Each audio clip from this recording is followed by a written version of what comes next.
மதுரைக்கு வந்து எய்ம்ஸ் மருத்துவமனை கொண்டு வர போறேன், ஒன்றிய நிதியிலிருந்து எய்ம்ஸ் மருத்துவமனை கொண்டு வர போறேன்னு ஒரு வாக்குறுதி கொடுத்தாரு.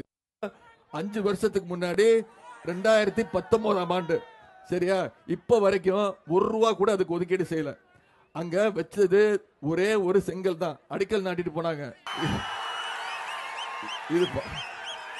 இதுதான்மா ஒன்றிய பிரதமர் திரு நரேந்திர மோடி அவர்களும் நம்முடைய தமிழ்நாட்டு முன்னாள் முதலமைச்சர் பாதம் தாங்கி பழனிசாமியும் சேர்ந்து வச்ச அடிக்கல் நாட்டின எய்ம்ஸ் மருத்துவமனை.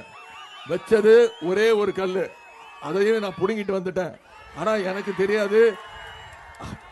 எனக்கு தெரியாது அது புதுச்சேரி வரைக்கும் இவ்வளவு ஃபேமஸ் ஆயிருக்கு அப்படின்னு. நான் இப்ப தினமும் என்ன பண்ணிட்டு இருக்காங்க, வச்ச கல்ல காணும்னு தேடிட்டு இருக்காங்க. நான் இது 4-5 வருஷமா என் கையில தான் இருக்கு, பத்திரமா வச்சிருக்கேன். நான் சொல்லிட்டேன், நீங்க முழுசா எய்ம்ஸ் மருத்துவமனையை கட்டுற வரைக்கும் இந்த கல்லை நான் திருப்பி கொடுக்க மாட்டேன்னு சொல்லிட்டேன்.